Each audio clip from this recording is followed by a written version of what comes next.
నమస్తే, welcome to prime debate. ఏదో అనుకుంటే ఇంకేదో అయింది ట్విట్టర్ పరిస్థితి. దేశంలోనే అత్యంత ఆదరణ కలిగిన సామాజిక మాధ్యమం ట్విట్టర్కు ఓ రేంజ్లో షాక్ తగిలింది. కేంద్రం విధించిన నిబంధనలను బేఖాతరు చేసి సమస్యలు తెచ్చుకున్న ట్విట్టర్ నాలి ఖర్చుకోవాల్సి వచ్చింది. నిన్నటి వరకు ట్విట్టర్లో ఏం పోస్టులు పెట్టారని చూసుకునే పరిస్థితి నుంచి అసలు ట్విట్టర్లో ఏం పెడితే ఏమవుతుందోనన్న ట్విట్టర్ భయపడే పరిస్థితికి వచ్చింది. కేంద్ర నిబంధనలను పాటించని ట్విట్టర్పై కేంద్రం సైతం విరుచుకుపడింది. ఒకరి విషయంలో మరొకరు జోక్యం చేసుకోవడం ఎందుకని, ఎవరి పని వారు చేసుకుంటే మేలని కేంద్ర ఎలక్ట్రానిక్స్ కమ్యూనికేషన్ మంత్రి రవిశంకర్ ప్రసాద్ ట్విట్టర్ వేదికగా ట్విట్టర్కే స్ట్రాంగ్ వార్నింగ్ ఇచ్చారు. మే 26న కొత్త ఐటీ చట్టం అమల్లోకి తీసుకొచ్చిన కేంద్రం నిబంధనలు పాటించకపోతే అందుకు మూల్యం చెల్లించుకోవాల్సి వస్తోందంటూ సోషల్ మీడియా సంస్థలను గట్టిగానే హెచ్చరించింది. 50 లక్షల కంటే ఎక్కువ వినియోగదారులున్నటువంటి మాధ్యమాలన్నీ కూడా నిబంధనలు పాటించాల్సిందేనని తేల్చి చెప్పింది. ఆయా సంస్థల నిర్వహణ కోసం కంప్లైంట్స్ ఆఫీసర్, నోడల్ ఆఫీసర్, మీడియేటర్గా మరో అధికారిని నియమించాలని, ఆ ముగ్గురు అధికారులు ఇండియాలోనే ఉండాలని స్పష్టం చేసింది. దేశంలో యాక్టివ్గా ఉన్న సోషల్ మీడియా సంస్థలన్నీ నిబంధనలు పాటించినా ట్విట్టర్ మాత్రం రూల్స్ పాటించలేదు. దీంతో ట్విట్టర్పై కేంద్రం ఆగ్రహం వ్యక్తం చేయడంతో పాటు నోటీసులు జారీ చేసింది. అప్పటికీ స్పందించకపోవడంతో ఇప్పటి వరకు ట్విట్టర్కు ఉన్న మధ్యవర్తి హోదాను తొలగించింది.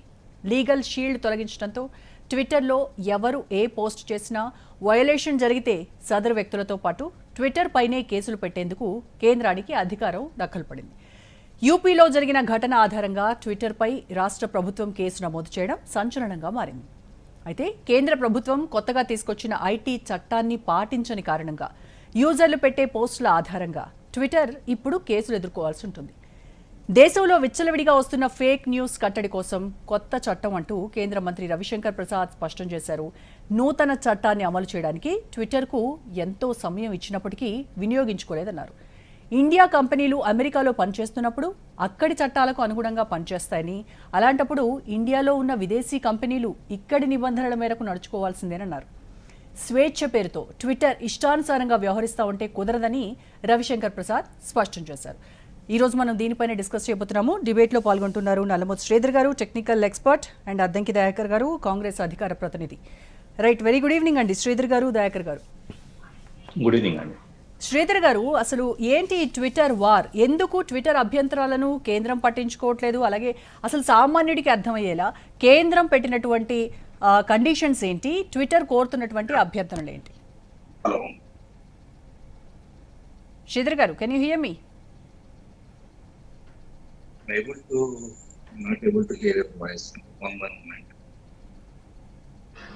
శ్రీధర్ గారు, వినిపిస్తోందా?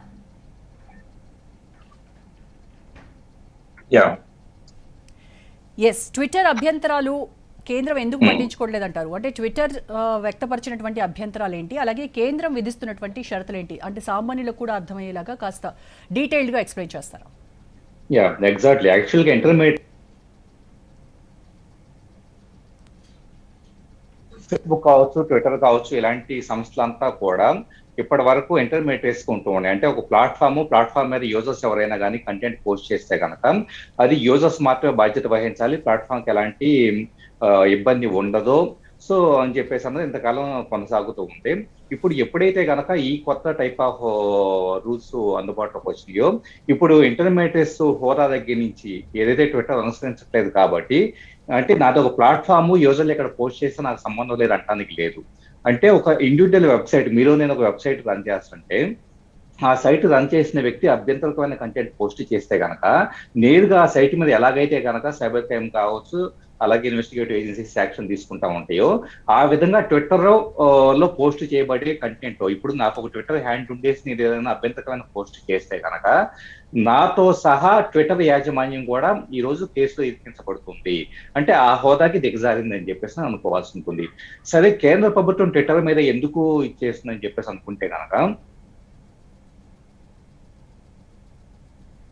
Over the period of time ఈ పర్టికులర్ సోషల్ మీడియా ప్లాట్ఫామ్స్ మీద ఎంతో కొంత కంట్రోల్ సాధించాలని కేంద్ర ప్రభుత్వం కొంతవరకు ప్రయత్నిస్తుందని చెప్పేసి అనుకోవడానికి స్కోప్ ఉంది. అది ఇన్వెస్టిగేషన్ పాయింట్ ఆఫ్ వ్యూలో కొంతవరకు ఉపయోగపడే అవకాశం ఉన్నప్పటికీ, కొన్ని సందర్భాలలో వచ్చేటప్పటికీ ఇది పూర్తిగా సెన్సార్షిప్ దారితీసే అవకాశాలు కూడా ఉండే అవకాశం ఉంది. ఎందుకంటే ప్రభుత్వం విచక్షణగా దీన్ని ఇంప్లిమెంట్ చేయకపోతే కనుక, ట్విట్టర్ వచ్చేటప్పటికి అంతర్జాతీయ సమాజంలో మాకు ఇది ఉంది కాబట్టి చెప్పేసి మేము ఇక్కడ ఇండియా రూల్స్ పాటించలేము అన్నట్టుగా వాదిస్తోంది. కాబట్టి ఈ రోజు ఈ క్లాస్ అనేది ఏర్పడుతున్నాం. రైట్. సో దయాకర్ గారు, అంటే ట్విట్టర్ వ్యక్తుల స్వేచ్ఛ హరించకుండా మేము చూస్తున్నాం కాబట్టి ఇది మేము ఈ రకమైనటువంటి డెసిషన్స్ తీసుకోలేము అని ఓ పక్క చెప్తున్నారు. అయితే మొన్నటి వరకు చూస్తే బీజేపీ చాలా ట్విట్టర్కి ఫర్గా ఉంది, ట్విట్టర్ కూడా బీజేపీకి ఫర్గా ఉంది అనేటువంటి టాక్ అయితే బయట నడిచింది. బట్ ఇప్పుడు చూస్తే ట్విట్టర్పై బీజేపీ చాలా గుస్సాగా ఉంది. ఎలా చూస్తున్నారు మీరు దీన్ని? ఒకటి, ట్విట్టర్ అయినా సోషల్ మీడియాలో ఏదైనా, ఫేస్బుక్ అయినా లేకపోతే ఇన్స్టాగ్రామ్ అయినా కొత్త కొత్త యాప్లు వచ్చినాయి. ఇప్పుడు అవన్నీ కూడా భావ వ్యక్తీకరణకు కేంద్రాలుగా ఉండే పరిస్థితే భారత రాజ్యాంగం ప్రకారం ఉండే పరిస్థితి అవకాశం ఉంటుంది. దానికి మించి ఏ మాత్రం అతిక్రమించినా కూడా చట్టరీత్యా చర్యలు అనేవి మన చట్టంలో, మనం కొత్తగా తయారు చేసుకున్న చట్టాల్లో ఉన్నాయి, గతంలో చేసిన చట్టాల్లో ఉన్నాయి, ఇప్పుడు బీజేపీ తెచ్చిన చట్టంలో కూడా అదే ఉన్నది. అయితే సమస్య ఏంటంటే, ఇప్పుడు ట్విట్టర్ కానీ వాట్సాప్ కానీ ఈ మధ్యనే ఈ సమస్యల్లో ఎందుకు ఇరుక్కోవాల్సిన పరిస్థితి వచ్చింది అంటే, ఈ హ్యాష్ ట్యాగ్తో మోడీ గారి యొక్క ప్రతిష్టను అపప్రదం చేస్తున్నారు అనే ఒక చర్చ వాళ్ళలో బీజేపీ ఆర్ఎస్ఎస్ మిత్రుల్లో వచ్చింది.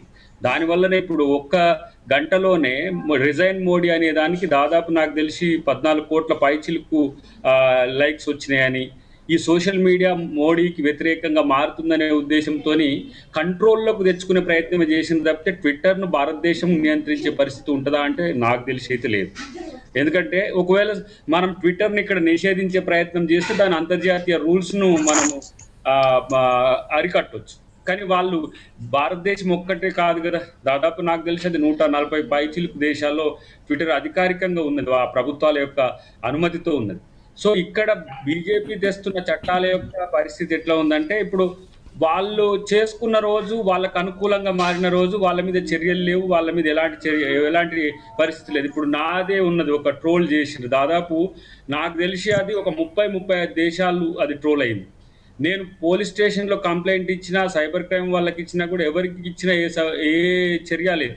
పైగా అసలు ఏమంటారు, సభ్య సమాజం మాట్లాడుకునే స్థితిలో లేని బూతులను, మనం ఊరి భాషల్లో కూడా మాట్లాడుకోలేని బూతులను ఇప్పుడు మోడీ వ్యతిరేకంగా చర్యలు, మోడీ వ్యతిరేకంగా ప్రజానికం మారుతుందనేసరికి ట్విట్టర్ కానీ లేదంటే వాట్సాప్ని కానీ ఫేస్బుక్ని కానీ నియంత్రిస్తా, ఇది నా కంట్రోల్లో ఉండాలనే స్థితి వస్తే అది చైనా మాదిరిగా లోకల్ యాప్స్ తయారు చేసుకోవాలి. లేకపోతే అది వాళ్ళు ఇక్కడ ఫేస్బుక్ ఇక్కడ బిజినెస్ కొరకు బీజేపీ ప్రభుత్వం చాలా చేసింది. కానీ నేను అంటున్నాను, ట్విట్టర్లో అత్యధిక పాపులారిటీ ఉన్న ఎవరు నాయకుడు ఎవరు అంటే మోడీనే కదా, ఎక్కువ ఫాలోవర్స్ ఉన్నది, వరల్డ్ వైడ్గా టాప్ 10లో ఉన్నాడు ఆయన. సో ఎందుకు ట్విట్టర్ మీద ఈ పరిస్థితిని, ఈ కంపల్షన్ తీసుకొస్తున్నారు అనే దాని మధ్యన మాత్రం బీజేపీ కేంద్ర ప్రభుత్వానికి వ్యతిరేకంగా, ప్రభుత్వ వైఫల్యాలకు వ్యతిరేకంగా పెద్ద ఎత్తున ట్విట్టర్ వేదికగా, సోషల్ మీడియా వేదికగా వస్తున్న వాటిని నియంత్రణ పేరు మీద వాళ్ళ అధీనంలోకి తెచ్చుకునే ప్రయత్నం జరుగుతుంది. నేనంటున్నా, ఎవరు మాత్రం ఈ దేశ ప్రధాని అపప్రద చేయాలని చూస్తారు, ఎవరు మాత్రం ఈ భారత ప్రభుత్వాన్ని కించపరిస్తే సంతోషిస్తారు, ఎవరు కూడా కాదు. కానీ ఇప్పుడు ఇన్ని రోజులు కాంగ్రెస్ పార్టీ మీద ఏ రకంగా రాహుల్ గాంధీని పప్పు అని, ఇందిరాగాంధీ ఇటాలియన్ కాదు పాషాలని, ఖాన్లని, ఇప్పటికి కూడా కాంగ్రెస్ అని పెడతారు కొంతమంది దుర్మార్గులు. అంటే ఈ దేశానికి స్వాతంత్రం తెచ్చిన పార్టీ మీద కూడా గౌరవం లేని స్థితికి దిగజారినప్పుడు మాత్రం వాళ్ళు ఏ మాత్రం స్పందించలేదు. జవహర్లాల్ నెహ్రూ మీద, గాంధీ మీద, మహాత్మా గాంధీ మీద. అయితే దయాకర్ గారు, మీరే ఒక ఎగ్జాంపుల్ చెప్పారు, మీకే ఇలాంటి ఎక్స్పీరియన్స్ ఎదురైంది అని చెప్తున్నారు. ఇక పైన అలాంటివి ఉండవు కదా, ఇది అందరి మంచి కోసమే కదా. డెఫినెట్లీ దాన్ని వ్యతిరేకించాల్సిన స్థితి అసలు లేదు, ఎట్టి పరిస్థితిలో ఉండదు. ఇప్పుడు భావ ప్రకటన స్వేచ్ఛ కూడా పరిమితులతో ఉన్నది. ఎప్పుడైతే అది అతిక్రమిస్తుందో ఆ సమస్య మరింత తీవ్రమైపోయి మన యొక్క కల్చర్ను, మన యొక్క కన్వెన్షన్స్నే ఈరోజు టార్గెట్ చేసే అవకాశం కూడా ఉంటుంది. అది చెప్పినాం కదా, మరి మేము దాదాపు 8 సంవత్సరాల నుంచి చెప్తున్నాం. వాడు జై శ్రీరామ్ అనేది పెట్టుకుంటాడు, దాని పేరు మన ఐడి పేరు పెట్టుకుంటాడు. వాని భాష చూస్తే, అరే బాబు ఎందుకురా నాయన మీరు రాముని పేరు ఎందుకు నాశనం చేస్తారా అంటే వాడు వినడు. ఆ భాష బీజేపీ వాడదు, ఆ భాష ఆర్ఎస్ఎస్ వాడదు. కానీ వాడిని ఎవరు నియంత్రించాలి?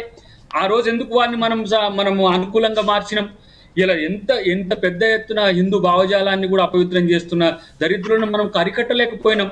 కానీ మళ్ళీ మనం దేశభక్తి పేరు మీద లేదంటే భాజపా ఏమంటారు ఆ దేశభక్తిని కాపాడుతున్న పార్టీగా ఈ రోజు ముందుకు వచ్చింది. కాబట్టి నేను ఏమంటున్నానంటే మన దాకా వస్తే సమస్య, ఇతరులకు జరిగినప్పుడు కాదు అనే పద్ధతిని మాత్రం విమర్శించగలుగుతాం. కానీ డెఫినెట్ గా ఏ మీడియా అయినా సరే భారత ప్రభుత్వాన్ని కానీ, భారతదేశ ప్రజల్ని కానీ, భారతదేశ సంస్కృతిని కానీ, జాతికి విఘాతం కల్పించే ఏ సంఘటనలకు ఎవరు పాల్పడినా అది దేశద్రోహం కిందనే వస్తుంది. ఇదేదో ఆఫ్టర్ ఆల్ ఇష్యూ కూడా కాదు. ఏంటి ఐటీ యాక్ట్ ప్రకారం చట్ట పెట్టేసి 3 రోజులు జైల్లో పెట్టి లేకపోతే ఈడియట్ చర్యల కిందనో లేకపోతే ఇంకేమంటారు దాన్ని న్యూసెన్స్ చర్యల కింద తీసుకునేది కాదు. ఒక అతి పెద్ద సమస్యగా మారే అవకాశాలు కూడా భవిష్యత్తులో ఉంటాయి. కాబట్టి నియంత్రణ అనేది కూడా మనకున్న పరిధిలోకే ఉండాలి సుమా. భారత ప్రభుత్వం అయినా సరే వ్యక్తి స్వేచ్ఛకు భంగం కలిగించే పరిస్థితి లేదు. ఎందుకంటే you are the accommodator or facilitator. నా పర్సనల్ ఇష్యూస్ కూడా వచ్చేసి నువ్వు ఎక్కడో నీ మూలం ఏందో తెలుసుకుంటా అంటే మాత్రం యూ హ్యావ్ నో రైట్. నమస్తే అండి. బీజేపీ అధికార ప్రతినిధి. నమస్తే అండి ప్రకాష్ రెడ్డి గారు. ప్రకాష్ గారు, అంటే ఒక వ్యక్తి స్వేచ్ఛకు భంగం కలిగించేటువంటి ప్రయత్నాల్లో డ్రామాలు ఆడుతోందని ట్విట్టర్ పైన కేంద్రం చట్టం తీసుకురావడము సోషల్ మీడియా ఓవరాల్ గా చూస్తున్నాము. అయితే ద అదర్ ఎండ్ చూస్తే ఇది సోషల్ మీడియాని కూడా కేంద్రం తన నియంత్రణలోకి తీసుకోవడానికి, పెత్తనం చలాయించడానికి చూస్తోంది అనేటువంటి విమర్శలు కూడా వినిపిస్తూ ఉన్నాయి. మేడం, దీన్ని ఈ చట్టం విషయంలో కూడా మరి భారత మీడియా కానీ ప్రతిపక్ష నాయకులు కానీ ఎట్లా అర్థం చేసుకోవడం నాకు తెలియదు. కానీ ఒక విషయం చెప్తా, ఇట్లా 3 ప్రధానమైన అంశాలు ఉన్నాయి. ఒకటి ట్విట్టర్ కానీ, ఫేస్బుక్ కానీ, any social media for that pattern వాళ్ళ యొక్క ఆఫీసు ఇండియాలో పెట్టాలి. వాళ్ళ ఆఫీస్ అంటే వాళ్ళ మీద ఎక్కడన్నా తప్పుడు సమాచారం వచ్చినా, తప్పుడు ప్రచారం జరుగుతున్నా, తప్పుడు అంటే పోస్ట్ జరుగుతున్నా వీటిని కాంప్లైంట్ చేయడానికి ఒక కాంప్లైంట్ రిసీవింగ్ మెకానిజం అమెరికాలో కాదు ఇండియాలో ఉండాలనేది చట్టంలో రూపొందిస్తున్నటువంటి ఒక అంశం. ఇది ఎవరు నియంత్రించడానికి మేడం? కంప్లైంట్ చేయడానికి కావాల్సిన వెసులుబాటు భారతదేశంలో ఉండాలి. మనం కంప్లైంట్ చేస్తే అమెరికాలోని హెడ్ ఆఫీస్ రెస్పాండ్ అవుతుందా? భారతదేశంలో భారత ప్రభుత్వం అంటే భారత రాజ్యాంగం కింద పనిచేస్తున్నప్పుడు దాన్ని కంప్లైంట్ చేసేటువంటి వ్యవస్థ, కంప్లైంట్ రిసీవింగ్ వ్యవస్థ, తీసుకునే వ్యవస్థ భారతదేశంలో ఉండాలి. ఇది ఎట్లా నియంత్రిస్తారు? ఇది ఎవరికి, ఏ రాజకీయ పార్టీకి ఎట్లా సంబంధం చెప్పండి. మనం భారత రాజ్యాంగం కింద పనిచేస్తున్నప్పుడు ఇక్కడ కంప్లైంట్ సెంటర్ పెట్టాలనే దాన్ని ఎవరు ఎందుకు వ్యతిరేకించాలని నా మొదటి అంశం. అప్పుడు ప్రచారం చేస్తారు. రెండోది అంటే రిప్రెసల్ మెకానిజం ఉంటుంది చూసారా, ఒకవేళ అటువంటి జరిగితే దాన్ని సవరించే మెకానిజం అనేది అది భారత గడ్డ మీదనే ఉండాలి, అమెరికా నుంచి కరెక్షన్స్ కాదు. ఇది ఎట్లా తప్పైతే చెప్పండి. 3 అంటే ప్రధానమైనటువంటివి ఈ యొక్క చట్టం రూపొందిస్తున్నటువంటి దాంట్లో 3 ప్రధానమైన అంశాలను కేంద్ర న్యాయశాఖ మంత్రి రవిశంకర్ ప్రసాద్ గారు చాలా స్పష్టంగా దేశ ప్రజలకు చెప్పాడు. అది మీడియా ద్వారా చెప్పాడు, పత్రికల ద్వారా చెప్పాడు, చట్టం యొక్క డ్రాఫ్ట్ కాపీని కూడా మనకు అందుబాటులో ఉంచాడు. ఇది ఈ 3 ప్రధానమైన అంశాలు. భారత ప్రభుత్వం భారత రాజ్యాంగం పరిధిలో ఎవరైనా ఏమైనా పెట్టుకోవచ్చు. ఇప్పుడు అద్దంకి దయాకర్ గారు నా మీద పోస్ట్ పెడుతున్నప్పుడు నా వ్యక్తిగత హక్కులకు భంగం జరుగుతున్నప్పుడు నేను కేసు వేయాలి. కానీ ఏడేయాలి నేను కేసును? అమెరికాలో వేయాలా? దానికోసం అనే దాని డ్రెసింగ్ మెకానిజం, దానికి లీగల్ మెకానిజం హైదరాబాద్ లో ఉండాలి అనే దాన్ని ఎందుకు వ్యతిరేకించాలనేది నా అభిప్రాయం. ఇది వ్యతిరేకించడానికి ఎటువంటి అవకాశం లేనటువంటి చట్టం. ఇది భారత గడ్డ మీద భారత రాజ్యాంగానికి లోబడి, భారత సార్వభౌమాధికారం లోబడి ఈ యొక్క సోషల్ మీడియా నడవాలి. ఎవరు నడిపించి నడవని దానికి వాళ్ళు పెట్టే పోస్టుల విషయంలో అవి చట్ట ప్రకారం వ్యతిరేకంగా ఉంటే దయాకర్ గారే ఎక్కడ కంప్లైంట్ చేయాలంటే అది హైదరాబాద్ లో కంప్లైంట్ చేయవచ్చు, లేదా న్యూఢిల్లీలో కంప్లైంట్ చేయవచ్చు, లేదా వాళ్ళ హెడ్ క్వార్టర్ బాంబే పెట్టుకుంటే బాంబేలో కంప్లైంట్ చేయొచ్చు. కానీ వాషింగ్టన్ డీసీలోను, న్యూయార్క్ లోను, కాలిఫోర్నియాలోనూ కంప్లైంట్ రిసీవింగ్ మెకానిజం అనేది అది తప్పుడు విధానం అని చెప్పి దాన్ని మనం అడుగుతున్నాం. అడిగితే మేము భారతదేశంలో ఆఫీసు పెట్టామని ట్విట్టర్, ఫేస్బుక్ లేకపోతే సోషల్ మీడియాను నడిపించేటువంటి సంస్థలు చెప్పినాయి అనుకోండి, అది ఎట్లా కరెక్ట్ అవుతుంది? మనం భారతదేశంలో పనిచేస్తున్న సంస్థలు భారత చట్టాలకు లోపలి నడిపించాలి, కానీ నేను అమెరికా చట్టాలకు లోపలి నడిపిస్తానంటే కుదరదు. ఇదే మాట చెప్పాం. దీనికి ఎక్కడ ఎవరికి అభ్యంతరం ఉండాల్సిన అవసరం లేదు. అది ఏ వ్యక్తికో, ఏ వ్యవస్థకో, ఏ మతానికో, ఏ రాజకీయ పార్టీకో వ్యతిరేకమైంది కాదు. భారత రాజ్యాంగానికి లోబడి ఉండాలనేటువంటిదే ఈ చట్టం రూపొందించబోతున్న చట్టంలో ప్రధానమైన అంశము. రవిశంకర్ ప్రసాద్ గారు చాలా క్లియర్ గా చెప్పారు. దాన్ని ఇంత రాద్ధాంతం చేయాల్సిన అవసరం లేదు. ట్విట్టర్ గానీ ఎవరు ఒప్పుకుంటారు అనుకోండి, ఫేస్బుక్ కొన్ని hash tags, resign Modi hash tag, ఇటువంటి కొన్ని హ్యాష్ ట్యాగ్స్ వీటికి నాంది కాదంటారా ఇలాంటి చట్టాలు తేవడానికి? కానీ లేదు నేను మళ్ళీ చెప్తాను. నేను ఈ చట్టం ఇప్పుడు సపోజ్ దయాకర్ గారి మీదనే ఒక తప్పుడు పోస్ట్ పెట్టారనుకోండి, అది యూట్యూబ్ లోనో, ఫేస్బుక్ లోనో, ట్విట్టర్ లోనో ఇంకెక్కడో పెట్టారు.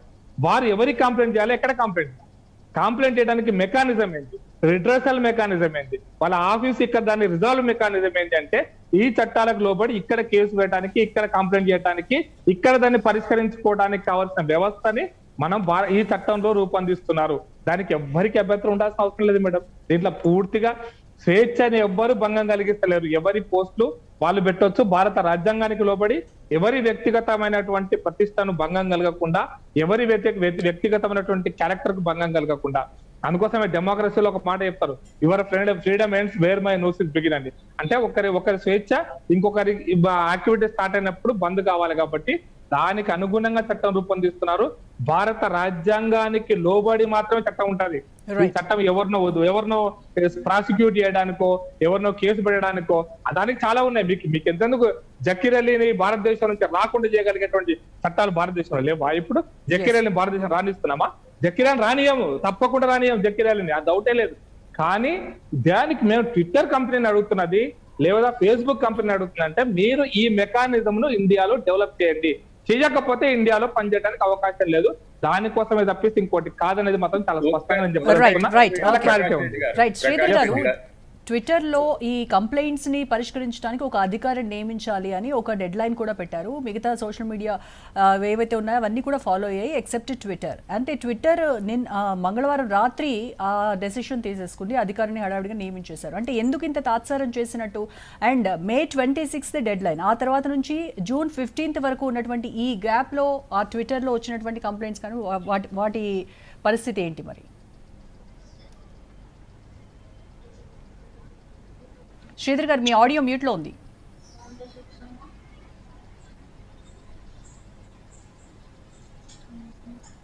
యా,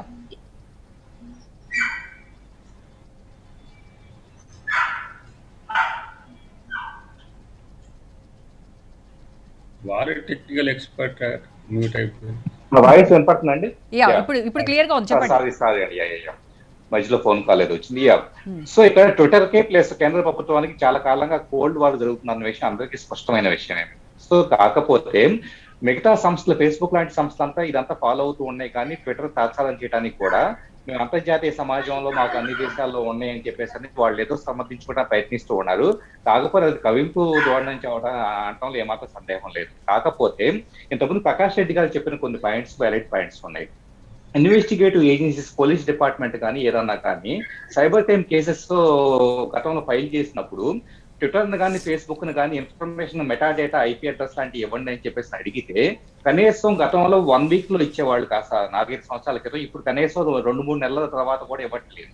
అంటే వాళ్ళు ఇన్వెస్టిగేటివ్ ఏజెన్సీస్ కి ఏమాత్రం కోఆపరేట్ చేయట్లేదు. సో డెఫినెట్ గా ఇండియాలో వాళ్ళ ఆఫీస్ పెట్టడం ద్వారా కొంతవరకు వాళ్ళ మీద ఒత్తిడి తీసుకొచ్చే అవకాశం అనేది ఉంటుంది.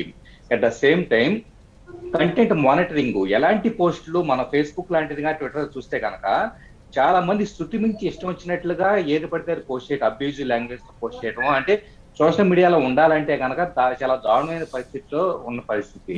సో ఖచ్చితంగా కంటెంట్ ఫిల్టరింగ్ మెకానిజం అనేది కొంత అవసరం ఉంది. దానికోసం ఈ కొత్త గైడ్ లైన్స్ అనేది హెల్ప్ అవుతాయి అనడంలో ఏమాత్రం సందేహం లేదు.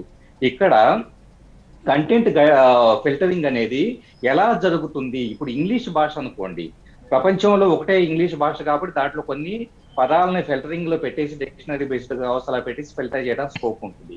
ఇండియాలో ఇన్ని రకాల భాషల్ని ఏ యూజర్ ఎలాంటి కంటెంట్ పోస్ట్ చేస్తున్నాడో అన్నది నిరంతరం ఈ సంస్థలు మానిటర్ చేయడం అనేది చాలా తలకు మించిన భారం. అట్ ద సేమ్ టైం ఇక్కడ కొన్ని పడికట్టు పదాలు కూడా వాడబడుతూ ఉంటాయి. అంటే ఒక రాజకీయ నాయకుడు అసలు పేరుకు బదులుగా అతనికి ఒక నిక్ నేమ్ పెట్టేసేసి చలామణి చేస్తూ ఉంటారు. సో అలాంటి పోస్టుల్ని కావచ్చు, అంటే వ్యక్తులు కావచ్చు, సంస్థలను కావచ్చు, దేశాన్ని కావచ్చు, పరోక్షంగా అబ్యూజివ్ గా మాట్లాడే కంటెంట్ ని ఎలాగా గుర్తిస్తారు, వాటిని ఎలాగా ఈ సంస్థలో ఫిల్టర్ చేస్తాయి. ఒకవేళ వాటిని ఫిల్టర్ చేయలేకపోతే గనక ప్రభుత్వం రేపు రివ్యూ కమిటీ ఏదైతే గనక హై లెవెల్ కమిటీ ఉంటుందో ఆ కమిటీ ఈ పోస్టుల మీద ఎలాంటి యాక్షన్ తీసుకుంటుంది. ఇదంతా కూడా ప్రాక్టికల్ గా కొన్ని ఛాలెంజెస్ అయితే ఉన్నమాట వాస్తవం. At the same time Prakash Reddy గారు చెప్పినట్లు కావచ్చు, దయాకర్ గారు చెప్పినట్లు కావచ్చు, ఇక్కడ ప్రభుత్వాలు, ఈ రోజున్న ప్రభుత్వం కావచ్చు, రేపు వచ్చే ప్రభుత్వాలు కావచ్చు, దీన్ని ఈ పర్టికులర్ ప్రతిపక్షాల మీద కావచ్చు, లేకపోతే కనుక నిరసనలు వ్యక్తం చేసే ఒక సామాజికుల మీద కావచ్చు, వాళ్ళ భావాలని తొక్కి పెట్టకుండా దీన్ని పారదర్శకంగా మెయింటైన్ చేస్తే మాత్రమే 100% ఈ కొత్త గైడ్ లైన్స్ వల్ల ఉపయోగం ఉంటుంది. లేకపోతే మాత్రం ఈ దుర్వినియోగం అయితే కనుక గతంలో ఐటీ యాక్ట్ 66 ఎలాగైతే సుప్రీంకోర్టు కొట్టేసిందో అదే గతి పట్టే అవకాశం కూడా లేకపోలేదు. అంటే వీటిని అమలుపరిచే రాజకీయ నాయకులు ఎవరైతే ఉంటారో, అధికారంలో ఉండే రాజకీయ నాయకులు ఎవరైతే ఉంటారో వాళ్ళు నిష్పక్షపాతంగా ప్రతి ఒక్కళ్ళకి ఒకే రకంగా వ్యవహరించే విధంగా వీటిని అమలుపరిస్తే మాత్రమే వీటి వల్ల ఖచ్చితంగా ఒక మంచి ప్రయోజనం కలుగుతుంది. ఓకే, అయితే ఇక్కడ కేంద్రం ఇంకొక పాయింట్ చెప్తోంది, అంటే ఇండియాలో ఉన్నటువంటి విదేశీ కంపెనీలు ఏవైతే ఉన్నాయో ఖచ్చితంగా ఇక్కడ ఉన్నటువంటివి ఫాలో అవ్వాలి కదా, అమెరికాలో ఉన్నటువంటి కంపెనీస్ అక్కడివి ఫాలో అవుతున్నప్పుడు మన దగ్గర ఉన్నటువంటివి మనమే ఫాలో అవ్వాలి అని చెప్తున్నారు. At the same time Twitter ఏమో వ్యక్తి స్వేచ్ఛకు భంగం కలిగించము అని చెప్తున్నారు. ఇప్పుడు చూస్తేనేమో కంపెనీకే టోటల్ మొత్తం అంతా ప్రాబ్లం అంతా వాళ్ళ నెత్తి మీద పడేటట్టుగా ఉంది. సో ఇప్పుడు ఎలా స్పందించబోతుంది అంటారు? ఇక్కడ వ్యక్తి స్వేచ్ఛకు భంగం కలిగించడానికి ట్విట్టర్ అనేది క్లోజ్డ్ ప్లాట్ఫామ్ కాదు. అంటే వాట్సాప్ లాగా ఎండ్ టు ఎండ్ ఎన్క్రిప్షన్, ఇద్దరు వ్యక్తుల మధ్య సంభాషణ పబ్లిక్ గా కనపడకపోవడం ఇలాంటిది ఏదీ లేదు. వాట్సాప్ ఫేస్బుక్ ముందుకు రాగలేంది ట్విట్టర్ అనేది మా డేటా అంతా ప్రైవసీ ఉంటుందనో, లేకపోతే యూజర్ సెక్యూరిటీ చేస్తాము, సో మేము కంప్లైంట్ కావని చెప్పేసి అనడానికి ఎలాంటి ఆస్కారం లేదు. ఎందుకంటే అది పబ్లిక్ డొమైన్ లో ఉండే కంటెంట్. సో ఎప్పుడైనా కానీ ఇంకొకటి ప్రతి కంటెంట్ కూడా ప్రభుత్వాలు కోరవు. ఏదైనా అబ్యూజివ్ కంటెంట్ ఉండి లేదా ఏదైనా సంథింగ్ దేశ సమగ్రతకు దెబ్బతీసే కంటెంట్ ఉంటే కనుక అప్పుడు కంప్లైంట్ కామని చెబుతాయి, అప్పుడు యాక్షన్ తీసుకోవడానికి ట్రై చేస్తే తప్పించేసి ఖచ్చితంగా ట్విట్టర్ కేంద్ర ప్రభుత్వాన్ని సహకరించడానికి ఇష్టం లేకే తాత్సారం చేస్తున్నటంలో ఏమాత్రం సందేహం లేదు. కానీ ఇప్పుడు కేంద్ర ప్రభుత్వం కూడా ఒత్తిడి తీసుకొస్తూ ఉంది కాబట్టి ఖచ్చితంగా ఇది 1 వీక్ 10 days లోపల సద్దుమణిగే అవకాశం ఉంది. ఒకవేళ సద్దుమణగపోతే గనక కేంద్ర ప్రభుత్వం ట్విట్టర్ ను పక్కన పెట్టేసి ఇప్పటికే కేంద్ర మంత్రులు కావచ్చు వీళ్ళంతా అనే ఒక లోకల్ అప్లికేషన్ లో వచ్చేటప్పటికే అకౌంట్స్ క్రియేట్ చేసుకున్నారు. సో దాన్ని ప్రమోట్ చేసే అవకాశాలు కూడా స్పష్టంగా కనిపిస్తూ ఉన్నాయి. రైట్, ప్రకాష్ రెడ్డి గారు, కేంద్రం తీరుపై ఎందుకు ట్విట్టర్ ఇంతవరకు రెస్పాన్స్ ఇవ్వలేదని అంటారు? రియాక్ట్ అవ్వట్లేదు అంటే లైట్ తీసుకుంటోందా, ఏమనుకోవాలి? నేను కేంద్రం కాలేదు మేడం, భారత ప్రభుత్వం. కేంద్రం అనేటువంటిది కాదు, భారత ప్రభుత్వం. భారత రాజ్యాంగానికి లోబడి భారత ప్రభుత్వం పెడుతున్నటువంటి కండిషన్స్ ట్విట్టర్ ఒప్పుకోవాలండి. కండిషన్స్ ఏం లేవు మేడం. మీ యొక్క ఈ చట్టంలో 3 ప్రధానమైన అంశాలు. వాళ్ళ యొక్క ఆఫీసును మెకానిజం ఆఫీస్ ఇక్కడ ఒకటి ఉండాలి. ఇక్కడ ఇన్వెస్టిగేషన్ ఏజెన్సీస్, అది రాష్ట్ర ప్రభుత్వాల యొక్క ఇన్వెస్టిగేషన్ ఏజెన్సీ కావచ్చు, కేంద్ర ప్రభుత్వం ఇన్వెస్టిగేషన్ కావచ్చు, ఏ ప్రభుత్వం అయినా కూడా భారత ప్రభుత్వానికి ఇన్వెస్టిగేషన్ ఏజెన్సీస్ కు అనుభవం ఉండేటువంటి ఒక ఆఫీస్ ఇక్కడ ఉండాలి. రిడ్రెసల్ మెకానిజం, కాంప్లైంట్స్ ఇస్తే కాంప్లైంట్స్ తీసుకోగలిగేటువంటి మెకానిజం భారతదేశంలో ఉండాలి. అదేవిధంగా వీటిని పరిష్కరించే ఒక కంప్లైంట్ నేను చేశాను దయాకర్ గారి మీద, దయాకర్ గారు నా మీద చేశారు, దీన్ని తీసుకొని పరిష్కరించగలిగేటువంటి మెకానిజము భారతదేశంలో ఉండాలి. ఇది మాత్రమే కోరుకుంటున్నాం. ఎందుకంటే మన చట్టాలకు లోబడి భారతదేశం ఒక సార్వభౌమాధికారంగా ఉన్న దేశం. అది ఏదో అమెరికానో ఇంకో దేశానికి ఒక సామంత రాజ్యం కాదు. కానప్పుడు మన చట్టాలకు లోబడి మన భారత ప్రభుత్వం యొక్క స్వేచ్ఛ, వ్యక్తి స్వేచ్ఛలకు లోబడి, భారతదేశం యొక్క వ్యక్తి స్వేచ్ఛకు లోబడి ఈ సంస్థలన్నీ పనిచేయాలనే దాంట్లో ఏమి బేసిజా ఉండక్కర్లేదు. అందుకోసం 3 అంశాలు చట్టాలు ఉండబోతున్నాయని చాలా స్పష్టంగా చెప్పాను. అంటే రిట్రెసల్ మెకానిజం ఒకటి, కాంప్లైంట్స్ రిసీవింగ్ మెకానిజం ఒకటి, వాళ్ళకి ఇక్కడ ఆఫీసులు ఇక్కడ పెట్టుకోవాల్సినటువంటి మెకానిజం, ఈ వీటన్నిటిని అడ్రస్ చేయడానికి మెకానిజం కావాలి. దీనికి ట్విట్టర్ కు అభ్యంతరం ఉండాల్సిన అక్కర్లే, ఏ సంస్థకు అభ్యంతరం ఉండాల్సిన అక్కర్లే, ఏ పొలిటికల్ పార్టీకి కానీ ఏ సంస్థకు కూడా ఈ అభ్యంతరం ఉండాల్సిన అక్కర్లేదు. ఇది ఎవరి స్వేచ్ఛకు భంగం కాదు, ఎవరికి ఇబ్బంది కాదు, పొలిటికల్ పార్టీస్ కాదు, సామాజిక సంస్థలకు కూడా కాదు. కాబట్టి అది అకాడమిక్ ఈవెన్ విద్యా సంస్థలకు కూడా ఏమి తప్పుడు సంకేతం ఇవ్వదు. కాబట్టి ఈ 3 అంశాల ఆధారంగా జరగబోతున్నటువంటి ఈ చట్టాన్ని, రాబోతున్న చట్టాన్ని మనందరం వెల్కమ్ చేద్దామని నా అభిప్రాయం. ఓకే, దయాకర్ గారు మీరేమంటారు? అంటే ట్విట్టర్ లాంటి సంస్థ కేంద్రం కేసులు పెడితే భయపడుతుందనో అలా అనుకోవడానికి కూడా లేదు, బట్ ఎందుకు ఇంత తాత్సారం చేస్తోంది అనేది మీ ఉద్దేశం? ఇప్పుడు లీగల్ జురిస్ప్రుడెన్స్ వేరు. మీరు ఆ లీగల్ బ్యారియర్స్ను కంటెంట్తో కంపేర్ చేస్తే కన్ఫ్యూజన్ ఎక్కువ అవుతుంది. కాబట్టి ఇప్పుడు ట్విట్టర్లో ఒక బ్యాడ్ కంటెంట్ ఫ్లో అవుతుంది అంటే మీకు ఇక్కడ రెస్పాండ్ అవ్వడానికి లీగల్ జురిస్ప్రుడెన్స్ ఉంటుంది, డెఫినెట్గా ఉంటుంది. ఎందుకంటే సెర్చ్ ఇంజన్లకే ఉంది. గూగుల్కు పెద్ద క్యాంపస్ ఉంది హైదరాబాద్లో. గూగుల్యే కాదు, ఈ ఇంటర్నెట్ సర్వీస్ ప్రొవైడర్స్కు సంబంధించిన వాళ్ళవి కూడా హైదరాబాద్లో ఉన్నాయి. అసలు అంతర్జాతీయ సర్వర్లు ఇక్కడ ఉన్నాయి. సార్ అది కంటెంట్ వేరు, ఎందుకంటే ఈవీఎం ట్యాంపరింగ్లకు వాడుకున్నారని మేము సుప్రీంకోర్టుకు కూడా కంప్లైంట్ చేసినాం, అది వేరు విషయం. బట్ ఇక్కడ నేనేమంటున్నా, మీకు ఆ రోజు ఎందుకు ఇంత పెద్ద ఎత్తున జరగబోతుంది ఇది అని ఎందుకు మీరు దీన్ని పసిగట్టలేకపోయిందంటే వాళ్ళ దగ్గర సమాధానం లేదు. కానీ ఇవాళ చట్టం తీసుకొస్తే మీరన్న దాంట్లో ఎవరైనా, ఏ రాష్ట్రమైనా, ఏ ప్రజా సంఘమైనా, ఏ రాజకీయ పార్టీ అయినా అభ్యంతరం చెప్పేది ఉన్నదా? ఇప్పుడు ఇక్కడ మీకు దాని క్యాంపస్, మెయిన్ క్యాంపస్ అమెరికాలో ఒకటి, లేకపోతే బ్రిటన్లో ఒకటి, ఆస్ట్రేలియాలో ఒకటి ఉండొచ్చు కాక, కానీ మీకు రెస్పాండెంట్ గా ఇక్కడ ఇండియన్ కంటెంట్ లో ఉంటారు డెఫినెట్ గా. నేనేమంటున్నా, లేరు ఎందుకు లేరే? నింపింది ఒక నిమిషం, గూగుల్ మీద ఒక అబ్జెక్షన్ వచ్చింది, వస్తే నేను ఇక్కడ క్యాంపస్, మన హైదరాబాద్ క్యాంపస్ కు పెడితే వాళ్ళు రెస్పాండ్ అయ్యారు ఈమెయిల్లో రెస్పాండ్ అయ్యి ఇది మేము మళ్ళీ కొనసాగడానికి అవకాశం ఇదే. దీంట్లో పాకిస్తాన్ ఇష్యూల్ని నేను ఎందుకు ఈ మాట చెప్తున్నా అంటే, మీరు చేస్తున్న దాన్ని వ్యతిరేకించే పరిస్థితి లేదు, కానీ అసలుకే ఆ వ్యవస్థ లేదని చెప్పడానికి లేదు. ప్రతి దేశంలో, ఏ దేశానికైనా సరే లీగల్ వాళ్ళు ఎవరైతే అడ్వైజర్స్ ఉంటారో వాళ్ళందరూ ఉంటారు, డెఫినెట్ గా వాళ్ళు అడ్డుకుంటారు ఇట్లాంటి వాటిని. నేను మిమ్మల్ని వ్యతిరేకిస్తుందని చెప్పి ఇప్పుడు తీసుకొస్తున్న దాన్నే విమర్శిస్తున్నా, కానీ మీరు తెస్తున్న చట్టాలు ఇంకా కఠినతరం కావాలంటున్నా నేను. అసలు పబ్లిక్ కూడా వాళ్ళకున్న ఆర్టికల్ 19, ఆర్టికల్ 21, ఆర్టికల్ 25 దాటి ఎక్కడికి వెళ్ళిపోయిందంటే అసలు మనకు నియంత్రణ ఉందా ఈ దేశానికి అనే స్థితికి వెళ్ళిపోయింది. సో దాన్ని మీరు కంట్రోల్ చేయడానికి నేను వ్యతిరేకించట్లేదు, కానీ ఆ పేరు మీద ట్విట్టర్ను లొంగ తీసుకొని మీకు అనుకూలంగా మార్చుకునే ప్రయత్నం చేసినా లేదు, మా వాటికి స్పందించకుండా మీకు అనుకూలంగా ఉన్న వాటికే స్పందిస్తే మేము కంప్లైంట్ ఇచ్చినా తీసుకోవాలి కదా డెఫినెట్ గా. ఇలా ఇంకోటి, బీజేపీని తిడితే కేంద్ర ప్రభుత్వాన్ని తిట్టినట్టు కాదు, కేంద్ర ప్రభుత్వాన్ని తిడితే దేశాన్ని తిట్టినట్టు కాదు. రాజ్యాంగం, సుప్రీంకోర్టు చాలా స్పష్టంగా ఎన్నో తీర్పులలో చెప్పింది. కేంద్ర ప్రభుత్వ వైఫల్యాన్ని విమర్శించే హక్కు నాకున్నది, భారతీయ జనతా పార్టీ యొక్క ప్రజా వ్యతిరేక విధానాలు విమర్శించే హక్కు నాకున్నది. కానీ వ్యక్తిగతంగా కానీ, పార్టీ పరంగా కానీ, లేదంటే ప్రభుత్వాన్ని కానీ కించపరుస్తూ వాళ్ళ యొక్క అస్తిత్వానికి, మనుగడకు దెబ్బతీసే ప్రయత్నం కనుక ఎవరు చేసినా, అది ఈ జ్యూరిస్డిక్షన్ లో ఉన్నా లేదంటే బయట జ్యూరిస్డిక్షన్ లో ఉన్నా, వాళ్ళని ఇక్కడికి తెచ్చుకునే హక్కు కూడా మనకు సుప్రీంకోర్టు కల్పించింది. ఎందుకంటే అది చాలా క్లియర్ కట్ గా మనం రాజ్యాంగంలో కూడా అది ఉన్నది, దాన్ని మేము ఎక్కడ కూడా వ్యతిరేకించట్లే. ఇవాళ ట్విట్టర్ ఆయన అంతర్జాతీయ సమాజానికి నేను పెద్ద పొడింగినని చెప్పినా కూడా, భారతదేశానికి వచ్చే వరకు మనం కనుక ఐఎస్పీని మీరు కంట్రోల్ చేయండి, అసలు సర్వీస్ ప్రొవైడింగ్ ని కట్ చేయండి, ఎక్కడిది ఇంకా ట్విట్టర్ ఎక్కడిది ఇక్కడ. ఇలా మీరు, నేను అంటున్న ఒక మాట, మీరు పోర్నోగ్రఫీని మీరు నిషేధించినట్టు ఒక చట్టం తీసుకొచ్చిండ్రు, అది వాస్తవమా? బయట ఎంత విశృంఖలమైన వెబ్సైట్లు, అసలు మీకు ఓటీటీ దాంట్లో లేదంటే సినిమాల్లో ఎంత పెద్ద ఎత్తున ఇలా అసలు గతంలో ఎప్పుడైనా ఉందా ఇంత? రైట్ దయాకర్ గారు, ఫైనల్ గా శ్రీధర్ గారు చెప్పండి, మీరు ఈ చట్టంతో ఇకపై అయినా సోషల్ మీడియా పైన నియంత్రణ ఖచ్చితంగా అమలవుతుంది అని అనుకోవచ్చు అంటారా?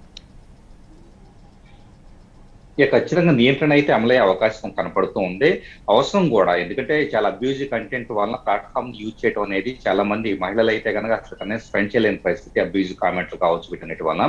సో కొంతమందికి నియంత్రణ అయితే పాజిబుల్ అయ్యే స్కోప్ అనేది ఉంది. కాకపోతే రాజకీయ పక్షాలు ఈ నిబంధనల్ని డైల్యూట్ చేసి వాళ్ళ ప్రయోజనాల కోసం వాడుకోకుండా ఉంటే మాత్రం డెఫినెట్ గా సోషల్ మీడియా ప్లాట్ఫామ్స్ ఇప్పటి వరకు బాగా తెప్పితనంగా ఉన్న ప్లాట్ఫామ్స్ అంతా కూడా ఎంతో కొంత వరకు బాధ్యతగా వ్యవహరించే పరిస్థితి కనపడుతూ ఉంటుంది. అభిప్రాయం చూడటం వేరు, లేకపోతే సద్విమర్శ చేయటం వేరు, అబ్యూజివ్ లాంగ్వేజ్ వాడటం వేరు. ఈ తేడా అనేది దేశ ప్రజలందరికీ, నెటిజన్స్ అందరికీ అర్థమయ్యే పరిస్థితి అయితే కనుక ఈ కొత్త గైడ్ లైన్స్ వలన వచ్చే అవకాశం కనపడుతుంది. Okay, thank you so much Sridhar గారు. అండ్ ఒక షార్ట్ బ్రేక్ తీసుకుందాం. బ్రేక్ తర్వాత కరోనా వ్యాక్సిన్ కు ఆవు దూడకు లింక్ ఏంటి, దీనిపైన డిస్కస్ చేద్దాం. Stay tuned.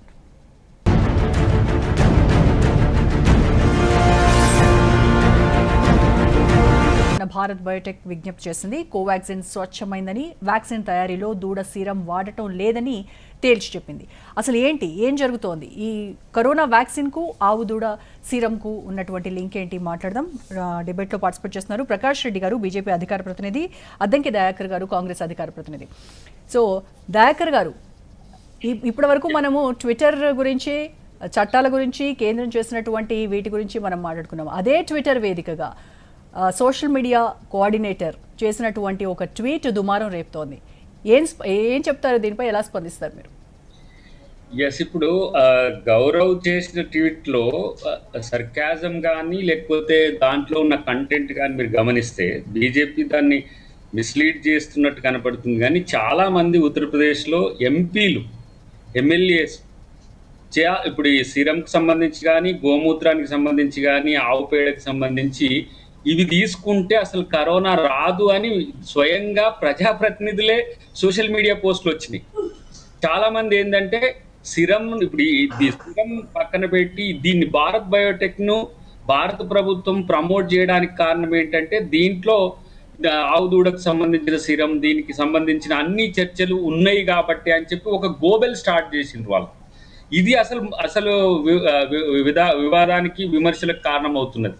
ఇలా భారత్ బయోటెక్ కూడా ఎందుకు సెంట్రల్ గవర్నమెంట్ చెప్పినట్టు వినట్లేదు అసలు, అది కూడా ఒక అనుమానం ఉంది నా దగ్గర. ఎందుకు ఇదే ఇంటలెక్చువల్ ప్రాపర్టీ దీన్ని వాడుకొనే మనం హ్యూజ్ రియాక్టర్లతో రోజుకు 1 లక్ష లీటర్ల పైచిలకు మనం తయారు చేసుకునే వ్యవస్థ ఉన్నప్పటికీ కూడా ఈ కృత్రిమమైన కొరత తీసుకొస్తున్న పరిస్థితి భారత్ బయోటెక్ చూస్తే అనుమానం వస్తున్నది. తర్వాత వీళ్ళు ఈ భారత్ బయోటెక్ కూడా ఎందుకు ఇది మాత్రమే, కోవాక్సిన్ మాత్రమే ఎందుకు ఇది బలమైనదంటే దీంట్లో ఇది దూడకు సంబంధించిన సిరం ఉందని చెప్పి కొంతమంది ప్రచారం చేస్తున్నారు. మీరు సోషల్ మీడియాలో చూడండి, అసలు నేరుగా పోలీస్ ఆఫీసర్లు మీన్స్ ఎస్పీ రేంజ్ ఆఫీసర్స్ ఈ స్థితికి వచ్చింది. న్యాచురల్ గా వాస్తవానికి ఏంటిది, ప్రతి ఒక్క సోర్స్ కూడా మనము ప్రకృతి నుంచి సేకరించేదే.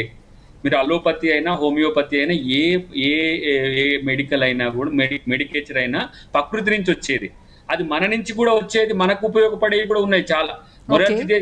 మొరార్జీ దేశాయ్ గారి గురించి ఒక పెద్ద సేయింగే ఉంది, నేను కాదని. కానీ ఇక్కడ మీరు చేస్తున్న ప్రయత్నము ఇట్లా చెబుతున్న, ప్రచారం చేస్తున్నప్పుడు మీకు గదెందుకు, స్పుత్నిక్ ఎందుకు, కోవిషీల్డ్ ఎందుకు, ఏమంటారు దీని పేరేంది, రెమ్డెసివిర్ ఎందుకు, మీకు ఉంది కదా ఆవు మూత్రం, ఆవు పేడ ఉంది కదా అని చెప్పి ప్రచారం చేస్తున్న ఎంపీల మీద, ఎమ్మెల్యేల మీద ఏం చర్చలు లేవు. నిజంగా ఒకవేళ అదే అయితే భారత్ బయోటెక్ దాంట్లో మరేంది, ఇది ఏమైనా చేసిండ్రా అని చెప్పి తను సర్కాజంతో ఉన్నది. నేను అవన్నీ కూడా చూసిన, నేను ఏఐసిసి నుంచి కూడా తీసుకుంటే ఈ పరిస్థితులు ఉన్నాయి. అంటే వీళ్ళు ఎంత క్రూకెడ్ గా, ఎంత మైండ్లెస్ గా వీళ్ళు ప్రజాప్రతినిధులు వీళ్ళు ప్రచారం చేయడం ఎందుకు ఆ పరిస్థితి వచ్చింది. ఇప్పుడు ఆనందేది ఉన్నది, ఆనందేయ దాంట్లో అది న్యాచురల్ గా వస్తున్న వాటిని, ఇప్పుడు మనకు జ్వరం వస్తే ఏ కంటెంట్ మనకు జ్వరాన్ని ఆపుతుందో లేదు. అంటే ఇప్పుడు గౌరవ్ గారు ఆ ట్వీట్ లో చాలా వేగ్ గా ఒక డౌట్ ఎక్స్ప్రెస్ చేశారు, అంతేనా? వేగ్ గా, దీనికి సర్కాజం గా కూడా కొన్ని ప్లేస్లలో ఈ ఎంపీ ఆవు మూత్రం తాగుతున్న దాన్ని కూడా ఉన్నాయి కొన్ని దాంట్లో. ఇది తాగితే సరిపోతుంది, అసలు మొట్టమొదట వచ్చేదాన్ని తీసుకుంటే అయిపోతుంది, సిరం తీసుకుంటే అయిపోద్ది అని చెప్పి ప్రచారం చేస్తున్నారు. కానీ ఒక పక్క అసలు వ్యాక్సినే దొరక్క, వ్యాక్సిన్ సంజీవని అని నమ్మి వ్యాక్సిన్ వేసుకుందామంటే వ్యాక్సిన్ దొరకనటువంటి పరిస్థితుల్లో దీన్ని రాజకీయం చేయడము, రాజకీయ నాయకులు ఈ రకంగా మాట్లాడటము, ఇది జనాలు ఏ రకంగా రిసీవ్ చేసుకుంటారండి? ఈ టైంలో ఇది కరెక్టేనా అసలు? ఇది డైవర్ట్ చేయడానికి భాజపా ఇప్పుడు ట్రోల్ టీమ్స్ చేస్తున్న ఇది ఒక ఫైట్. ఇది నేనేమంటున్నా, అదే పద్ధతిలో పాయింట్ ఇచ్చింది మీరే కదా, అదే పద్ధతిలో అరే బాబు ఈ సందర్భంగా ఆవుమూత్రం తాగితే కోవిడ్ పోద్దని ఎందుకంటావురా అని అటువైపు ఎందుకు లేదు? అదే బీజేపీ ప్రభుత్వం, అదే ఆ రాష్ట్రంలో యోగి ఆదిత్యనాథ్ కదా ఆయన ముఖ్యమంత్రి. ప్రకాష్ గారు మీరు మాట్లాడండి. మేడం దీంట్లో దయాకర్ గారు చెప్పింది నేను అంటే వారు దాన్ని సమర్థించుకోవడం కోసం, ఆయన గౌరవించినటువంటి ట్వీట్ సమర్థించడానికి అది ఇంకో సర్కాజం అని చెప్పాడు. బట్ నేను మనందరికీ తెలుసు, పోయిన సంవత్సరం మార్చిలో కరోనా స్టార్ట్ అయినాక వేడి నీళ్ళు తాగండి, ఆవిరి పట్టండి, ఆవిరి పడితే కరోనా చచ్చిపోతుంది, ఆవిరితో చచ్చిపోతుంది, లేకపోతే ఇంకొక పలానా పారాసిటమాల్ వేసుకుంటే చచ్చిపోతుంది, పారాసిటమాల్ జ్వరం వస్తుంది అంతకంటే ఎక్కువ ఏం కాదు, ఇటువంటి అన్ని మనం పసుపు వేసుకొని తాగండి చచ్చిపోతుంది, కాడ తాగండి చచ్చిపోతుంది, ఇటువంటి అన్ని మనం వెళ్తే ఇమ్యూనిటీస్ ఇప్పుడు కూడా చెప్తారు కదా, జింక్ వైటమిన్ సి వేసుకోండి కరోనా రాదు. అలోపతి డాక్టర్ కూడా చెప్తున్నారు కదా, ప్రివెంటివ్ గా జింక్ ఇచ్చారు కదా, జింక్ మరి వైటమిన్ సి వేసుకోండి ఇప్పుడు చెప్తున్నారు కదా. ఈ చెప్పేదానికి ఎవడో ఒకడు అది ఆనందయ్య మందు కావచ్చు, లేకపోతే మేము ఆయుర్వేదిక్ డాక్టర్స్, నేను కూడా ఆయుర్వేదిక్ డాక్టరే, ఆయు 64 ఇచ్చాం, గుడూచి టాబ్లెట్స్ ఇచ్చాం, అశ్వగంధ క్యాప్సూల్స్ పంచాం, మేము కూడా పంచాం. నేను లిమనైజ్ డాబర్ కంపెనీది 18,000 బాటిల్స్ నేను హైదరాబాద్ లో పీక్ ఇచ్చాను, నేను డాబర్ కంపెనీ చెప్పి హైదరాబాద్ లో గత దాంట్లో లెమనైజ్ తాగితే కరోనా పోతుందా అంటే నాకే వచ్చింది, లెమనైజ్ తాగిన తర్వాత కరోనా వచ్చింది. ఎందుకు చెప్తున్నా అంటే ఇవన్నీ కూడా వేదిక చర్చలు కాదు. కానీ ఒకటి అర్థం చేసుకోవాల్సిందంటే దీంట్లో వ్యాపారం ఉంది. దేశ ద్రోహం ఉంది. నేను మళ్ళీ జాగ్రత్తగా కావద్దు, దేశ ద్రోహం ఉంది. ఫైజర్ అనే కంపెనీ, అమెరికా గుత్తాధిపత్యంతో నడుపుతున్న ఫైజర్ కంపెనీ, ఆ ఫైజర్ కంపెనీ ప్రపంచ దేశాలకు వ్యాక్సిన్ ఇవ్వడానికి ఆయా దేశాల యొక్క ఆర్థిక సార్వభౌమాధికారాన్ని, చట్టపరమైన సార్వభౌమాధికారాన్ని గుంజుకుంటూ తమ చెప్పు చేతులుగా పెట్టుకోవడం కోసం ఫైజర్ పేరు మీద అమెరికా ప్రభుత్వం చేస్తున్నటువంటి సార్వభౌమాధికారం, లేకపోతే తమ రాజ్య విస్తరణ అంటే మానసిక రాజ్య విస్తరణ కోసం చేస్తున్నటువంటి ఆ ప్రయత్నంలో భారత వ్యాక్సిన్స్ మంచివి కాదు. ఇది మోడీ వ్యాక్సిన్, లేకపోతే ఇది సీరం వ్యాక్సిన్, ఇది గోమూత్రం వ్యాక్సిన్, లేకపోతే ఆవు వ్యాక్సిన్, ఈ విధంగా నెగిటివ్ ప్రచారం తీసుకొచ్చి ఫైజర్ కంపెనీ భారతదేశం వ్యాక్సిన్ మీద దానికి పాపులారిటీ తీసుకురావడం కోసం చేస్తున్న ఒక కుట్ర. ఇది అమెరికా ఫైజర్ కంపెనీ చేస్తున్న మార్కెటింగ్ కుట్ర. దీని వెనకాల రావడానికి అనుమతి ఇవ్వాల్సింది ఎవరండి? నేను ఒక విషయం, ఫైజర్ ఒకటే కాదు, ఫైజర్ కానీ స్పుట్నిక్ ఏ వ్యాక్సిన్ అయినా మన దేశానికి రావాలి. నేను అందుకోసమనే మీకు మళ్ళీ చెప్తున్నా, మీరు ఈ పోయిన మార్చి ఈ సంవత్సరం మార్చిలో ఫైజర్ కి ఎందుకు ఆర్డర్ ఇయ్యలే, మోడర్నాకి ఎందుకు ఆర్డర్ ఇయ్యలే, జాన్సన్ అండ్ జాన్సన్ కి ఎందుకు ఆర్డర్ ఈ పాటికి వచ్చేవి కదా. ఈ పాటికి దేశంలో ఇంతమంది చంపుతారండి మీరు కరోనా పేరు మీద. ఈ పాటికి వచ్చింటే కరోనా అంతా బతుకుతుంది కదా. ఇలా ఓవైసీ బ్రదర్ కూడా స్టేట్మెంట్ ఇస్తారు. లేదు, ఈవెన్ కాంగ్రెస్ నాయకులు కూడా ఈ మాటలు అన్నారు. నేను చాలా ఆరోపణ ఇస్తున్నా. ఫైజర్ కంపెనీ ఎంత చెప్పింది తెలుసా మేడం? పోయిన సంవత్సరం నవంబర్ డిసెంబర్ లో వారు మార్కెట్ లోకి వచ్చినప్పుడు భారతదేశం అడిగితే 2,880 రూపాయలకు ₹1 తక్కువ కాకుండా మేము ఇస్తామన్నారు. అయితే ఒకవేళ భారతదేశమే కనుక కోవాక్సిన్ నో కోవిషీల్డ్ నో డెవలప్ చేసి మన స్వయం శక్తితోటి మనం భారతదేశం యొక్క శాస్త్రవేత్తల యొక్క పరిజ్ఞానంతో కనుక చేయకపోయింటే ఊహాజనితమైన ప్రశ్న కావచ్చు కాక మనం ఫైజర్ కంపెనీ మీద ఆధారపడి ఉంటే మనం అడ్వాన్స్ గా మళ్ళీ ఇంకో కామెంట్ కూడా చెప్తాను. అడ్వాన్స్ చెప్పే ముందు ఇంకో కామెంట్ చెప్తా. అమెరికా వాడు 5 డోసులు దాచిపెట్టుకున్నాడు, కెనడా వాడు 9 డోసులు దాచిపెట్టుకోలే. వాళ్ళ ఆర్డర్స్ ప్లేస్ చేశారు ఫైజర్ కంపెనీకి. నేను దాచిపెట్టుకోలేదు, ఆర్డర్ ప్లేస్ చేశాను. ఆ విధంగా ఆర్డర్ ప్లేస్ చేయడానికి 2,880 రూపాయలు ఒక డోసు కడితే అంటే మన దేశం యొక్క 7 లక్షల కోట్ల రూపాయల ధనాన్ని ఫైజర్ కంపెనీకి దోషి పట్టడం కోసం అని చెప్పి మన దేశం యొక్క రాజకీయ వ్యవస్థ మీద ఒత్తిడి తీసుకురావడం కోసం అని ఆడినటువంటి ఫైజర్ ఏజెంట్లు భారతదేశంలో ఆడినటువంటి కుట్రలో భాగమే ఈరోజు గౌరవ్ యొక్క స్టేట్మెంట్ అని నేను భావిస్తాను. ఈరోజు ప్రపంచంలో చాలా దేశాలు ఫైజర్ యొక్క డ్రామా అర్థమైనాక భారతదేశం మీద ఆధారపడుతున్నారు. ఇప్పటికైనా భారతదేశం పూర్తి కాగానే మాకు వ్యాక్సిన్స్ వస్తాయనేటువంటి దీంతో భారతదేశం మీద ఎదురు చూస్తారు. అది కోవిషీల్డ్ కావచ్చు, కరోనా కావచ్చు, ఇంకో దానికోసం అని. దీని వెనకాల ఆర్థిక పరమైనటువంటి దుర్మార్గపు అవినీతి ఉంది. దీని వెనకాల అమెరికా ఆధిపత్యం కోసం విషయం కాకుండా మీరు కూడా కోవాక్సిన్ గురించి అడుగుతుంటే ఫైజర్ కంపెనీ వీటి గురించి మీరు కూడా కుట్ర చేస్తున్నారు ఇక్కడ. ప్రకాష్ గారు మళ్ళీ మాట్లాడతాను మీతో. మళ్ళీ ఇస్తాను టైం మీకు. నేను ఒకటే పాయింట్. ఈ దేశంలో మనం అన్ని రకాల క్యాప్సూల్స్ వేసుకుంటాం కదా రోజు. మీరు వేసుకుంటారు, చాలా క్యాప్సూల్ వేసుకుంటాం కదా. ఈ క్యాప్సూల్స్ లో జెలటిన్ సబ్స్టెన్స్ ఏంది మేడం? అది జెలటిన్ సబ్స్టెన్స్ అయినా వెజిటేరియన్ జెలటిన్ క్యాప్సూల్స్ వస్తాయి, నాన్ వెజిటేరియన్ జెలటిన్ క్యాప్సూల్స్ ఉంటాయి కదా. అవి ఏంటి మేడం?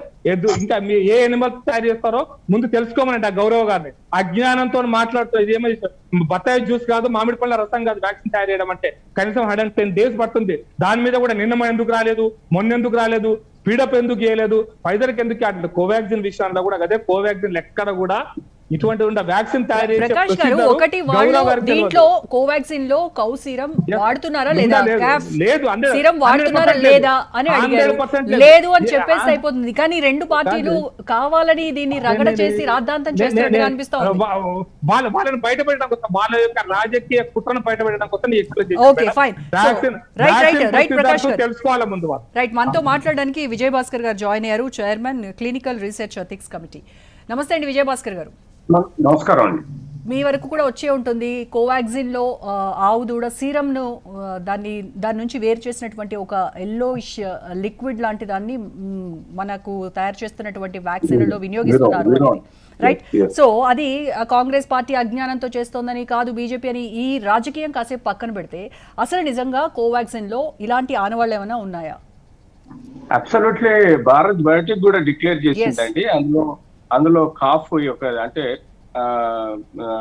చిన్న అంటే దూడ అంటాం మనము, దూడ నుంచి సీరం క్లాట్ తీసుకొని తద్వారా ప్రతి వ్యాక్సిన్ తయారు చేయడానికి ఇండిజినస్ వ్యాక్సిన్స్ ఏవైతే ఉన్నాయో అది కూడా అందులో ఇనాక్టివేటెడ్ వైరస్ నుంచి తయారు చేయాలనుకున్న చాలా వ్యాక్సిన్స్ కూడా వాటికి మీడియం ఈ యొక్క సెరమ్ ను వాడడం జరుగుతుంది. ఆ సెరమ్ ద్వారా మనం ఏం చేస్తామంటే వీరో సెల్స్ ని తయారు చేస్తాము. తద్వారా మనము SARS-CoV-2 అనే వైరస్ ని పెంపొందించి వాటిని మళ్ళీ క్లీన్ గా కెమికల్స్ ద్వారా వాటర్ ద్వారా వాష్అవుట్ చేసిన తర్వాత, కంప్లీట్ వాష్అవుట్ చేసిన తర్వాత ఆ యాక్టివేటెడ్ వైరస్ ని ఇన్యాక్టివేట్ చేసి దాని ద్వారా వైరస్ తయారు చేయబడుతుంది అనేది ఇది నిత్య సత్యం అండి. చాలా వరకు ఈవెన్ పోలియో వ్యాక్సిన్ కాదు, ఇతరత్ర ఒక 4-5 వ్యాక్సిన్స్ ని మనము స్పెసిఫిక్ గా దూడ అంటే కాఫ్ ద్వారా దాని యొక్క సిరం ద్వారా తీసుకొని, అంటే బ్లడ్ క్లాట్ ద్వారా తీసుకొని దాని సిరం ద్వారా తయారు చేసి మీడియం గా వాడుకొని ఒక మీడియం ద్వారా వైరస్ ని ప్రొడ్యూస్ చేసి వైరస్ ని క్లీన్ గా వాటర్ తో పాటు అలాగే కెమికల్ ద్వారా వాష్అవుట్ చేసిన తర్వాత వైరస్ ని ఇన్యాక్టివేట్ చేసి వ్యాక్సిన్ తయారు చేయడం జరుగుతుంది. ఇది నో డౌట్ ఇన్ ఇట్. దీనిలో ఎవరు కూడా వెజ్జా నాన్ వెజ్జా కులము మతము తీసుకురావడం కరెక్ట్ కాదు. దయచేసి ఇది ఇన్యాక్టివేటెడ్ వైరస్ నుంచి తయారు చేయబడుతుంది కాబట్టి అందులో ఎలాంటి ఆనవాలు ఉండవు. సో ఇది కోవాక్సిన్ తయారు చేసే భారత్ బయోటెక్ డిక్లేర్ చేసింది. అలాగే క్లినికల్ ట్రయల్స్ రీసెర్చ్ లో కూడా ఇది మేము అబ్జర్వ్ చేయడం జరిగింది. So that is the fact. So ఇప్పుడు మనకు కావాల్సిన డోజులు 50 లక్షల డోజులు, ఇప్పుడు కోవాక్సిన్ 5 లక్షల డోజులు, కోవిషీల్డ్ 10 లక్షల డోజులు, మొన్న కోవాక్సిన్ ఆఫ్కిన్స్ కి ఇస్తే వాళ్ళు ఇంకొక 5 లక్షల డోజులు తయారు చేస్తారు. అలాగే స్పుట్నిక్ వి వ్యాక్సిన్ ద్వారా కూడా మనకు 1,70,00,000 వచ్చినాయి. Almost per day we can accept about 10 lakhs doses. ఇలా మనకు అందుబాటులోకి వచ్చిన వ్యాక్సిన్ల ద్వారా స్పుట్నిక్ వి వ్యాక్సిన్ కానీ రేపు లిబరలైజ్ అయింది ఏ వ్యాక్సిన్ అయినా తీసుకురావచ్చని without any Indian clinical trial చేయకుండా కూడా WHO రిజిస్టర్డ్ ఫైజర్ కానీ మోడర్నా కానీ జాన్సన్ కానీ తీసుకొస్తే తప్పకుండా మనకు ప్రతిరోజు 50 లక్షల డోసులు ఇవ్వగలిగితే త్వరలోనే 50 లక్షల నుంచి 1 కోటి అదే రోజుకి 1 కోటి మందికి వ్యాక్సిన్ చేయాలనేటువంటి లక్ష్యంతో ఉన్నామని చెప్తూ ఉన్నారు కేంద్రం. కానీ దానికి తగ్గట్టుగా మరి మనకు ఉన్నటువంటి అవైలబిలిటీ చూస్తే చాలా దూరంగా ఉంది కదా, ఇది సత్య దూరం కాదా?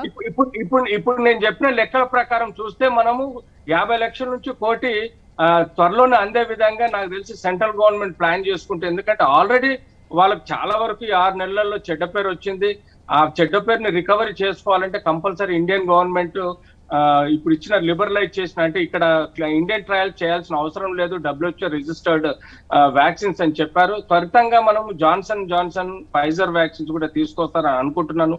మోడర్న్ వ్యాక్సిన్ అన్ని వస్తే మనకు దాదాపుగా పర్ డే 50 లక్షల నుంచి 1 కోటి వ్యాక్సిన్స్ వచ్చే అవకాశం ఉంది, డోసెస్ వచ్చే అవకాశం ఉంది. కాబట్టి త్వరలోనే మనకు కానీ ఏదైతే ఇప్పుడు కాంట్రవర్సీ చేస్తున్నారో దయచేసి ఇలాంటి, ఎందుకంటే ఆల్రెడీ మన దాంట్లో విభిన్న కులాలు విభిన్న మతాల వాళ్ళు ఉన్నారు. మొదటి నుంచి మనకు 17% వ్యాక్సిన్ వేస్ట్ అయింది. ఎందుకంటే అలాంటి మూఢనమ్మకాలతోటి వ్యాక్సిన్ వేసుకుంటే చచ్చిపోతున్నారని, వ్యాక్సిన్ వేసుకుంటే ప్రాబ్లమ్స్ వస్తున్నాయని భయంతో కూడా వ్యాక్సిన్స్ వాడలేదు. ఇప్పుడు పోయి మళ్ళీ ఇది మీరు తీసుకొస్తే జైన్స్ కానీ లేకపోతే ఇతర హిందూస్ కానీ కొంతమంది ఎవరైతే నాన్ వెజ్ తీసుకోరో వాళ్ళకి లేనిపోయిన డౌట్స్ వచ్చే ప్రమాదం ఉంది. సో ఏ వస్తువైనా తయారవుతుంది. ఈవెన్ వరి తయారయ్యేది కూడా పేడ నుంచి, హ్యూమన్ సిక్రిషన్ యానిమల్స్ ప్రొడక్ట్స్ నుంచే మనం వరి కూడా రైస్ కూడా తయారవుతుంది. అట్లని చెప్పేసి అది ఓన్లీ వెజిటేరియన్ తినాలి నాన్ వెజిటేరియన్ తినద్దు అని చెప్పేసి రూల్ లేదు. ఇలాంటి కాన్ఫ్లిక్ట్ తీసుకురావద్దని నేను చెప్తున్నాను. విజయ్ గారు, not related to any political party, నేను ఈ క్వశ్చన్ అడుగుతున్నాను. అంటే ఫైజర్ వ్యాక్సిన్ అమెరికా నుంచి తెచ్చుకోవాలి అని అంటే దాని మార్కెటింగ్ కోసమనే ఇప్పుడు ఈ రకమైనటువంటి ప్రచారం చేస్తున్నారు అనేటువంటి వింటున్నప్పుడు ఏమనిపిస్తోంది మీకు? అంటే ప్రాక్టికల్ గా నేను రాజకీయాల్లోకి పోదలుచుకోలేదు. స్కేర్సిటీ ఉన్నది మాత్రం నిజమే.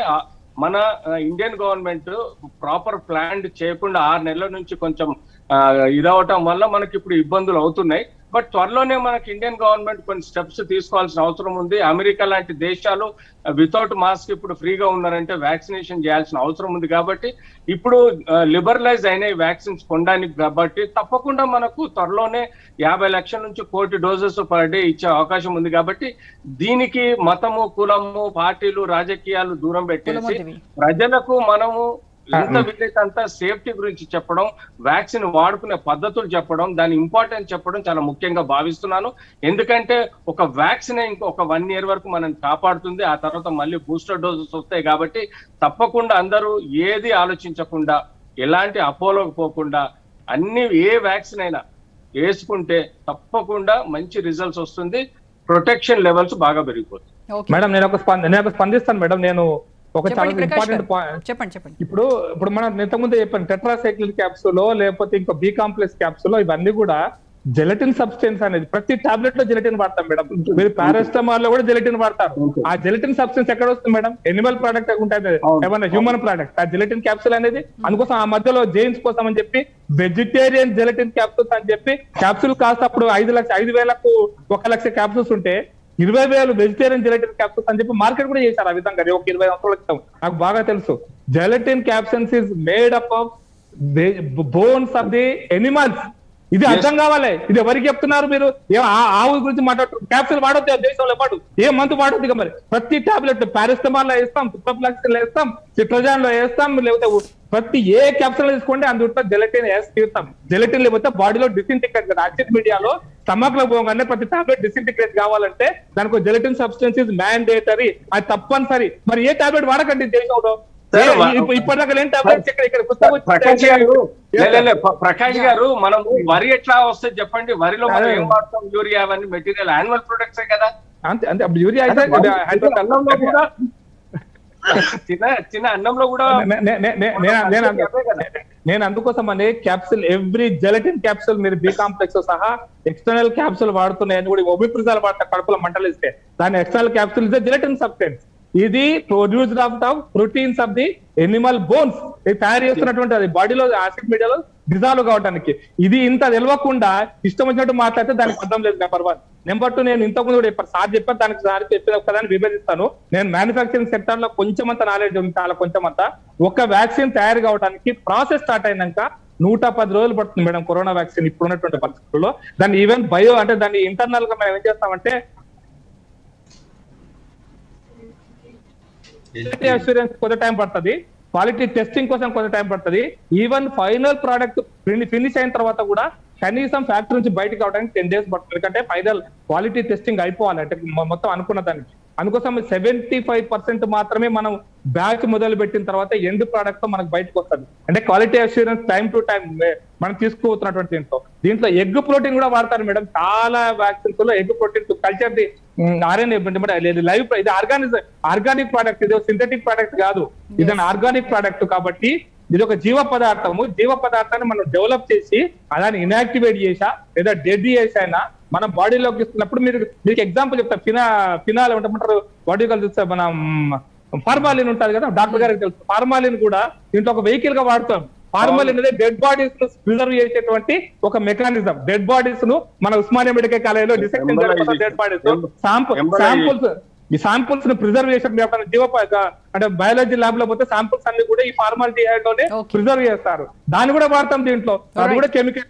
కాబట్టి మీరు అర్థం చేసుకోవాల్సిన ఇటువంటి తప్పుడు ప్రచారాన్ని కోవాక్సిన్ మాత్రమే తప్పు చేస్తుంది. ప్రపంచం మొత్తం మీద సైంటిఫిక్ మెథడాలజీలోనే కోవాక్సిన్ కూడా తయారు చేస్తుంది. కాబట్టి దాన్ని తప్పు పట్టకండి, తప్పుడు ప్రచారం చేయకండి. నెంబర్ 1. నెంబర్ 2, నేను గ్యారంటీ ఇస్తున్నా బై సెప్టెంబర్ ఆర్ అక్టోబర్ మన దేశంలో అందరికి 2 డోసులు పూర్తి అయిపోతాయి ఎలిజిబుల్ క్యాండిడేట్స్ కి. దాంట్లో కూడా లేట్ కాలేదు. ఇప్పుడు మనం వాడుతున్న బ్యాచ్ మార్చి 10వ తారీఖు నాడు ఫైనల్ చేసిన మొదలు పెట్టిన బ్యాచ్. కాబట్టి మనం ఫిబ్రవరిలోనే మనం బ్యాచ్ మొదలు పెట్టాం. అనుకున్న స్థాయిలో ప్రొడక్షన్ జరుగుతుంది. మనం ప్రపంచంలో అమెరికాను, చైనాను దాటి మనం నెంబర్ 1 గా అక్టోబర్ దసరా పండుగ చేసుకుంటాం మేడం. తెలంగాణ ప్రజలకు దసరా పండుగ స్వేచ్ఛగా డాక్టర్ గారు చెప్పినట్టుగా మాస్క్ లేకుండా చేసే పరిస్థితి రావాలని మాత్రం మనస్ఫూర్తిగా కోరుకుంటున్నాం. మేము కూడా అదే కోరుకుంటున్నాం. రైట్ దయాకర్ గారు, ఒక ప్రభుత్వం చేస్తున్నటువంటి పనులకి మీరు ప్రతిపక్షంగా ఉన్నటువంటి పార్టీలు అంటే బాధ్యతాయుతమైనటువంటి సూచనలు, సలహాలు ఇస్తూ వాళ్ళు నిజంగా తప్పు చేస్తూ ఉంటే మీరు పలానా చోట ఇది కాదు, ఇలా కరెక్ట్ చేసుకోండి అని చెప్పడం, అది ఆ రకమైనటువంటి సూచనలు చేయడం చాలా ఆరోగ్యకరంగా ఉంటుంది. కానీ చేస్తున్నటువంటి దానికి ఈ రకమైనటువంటి మీరే చెప్తున్నారు సర్కాజం, వాటన్నింటినీ బేస్ చేసుకొని ఈ రకమైన ట్వీట్లు చేసి అన్నెసెసరీ నాన్ సెన్స్ క్రియేట్ చేయడం కాదంటారా ఇది? ఇప్పుడు గౌరవ్ చేసిన తప్పేంటంటే 6.63 మిలియన్స్ అంటే మీన్స్ 6,63,00,000 కోవాక్సిన్, కోవిషీల్డ్ వీళ్ళు కమర్షియల్గా ఇతర దేశాలకు పంపించిందని ఒక ట్వీట్ చేసింది గతంలో.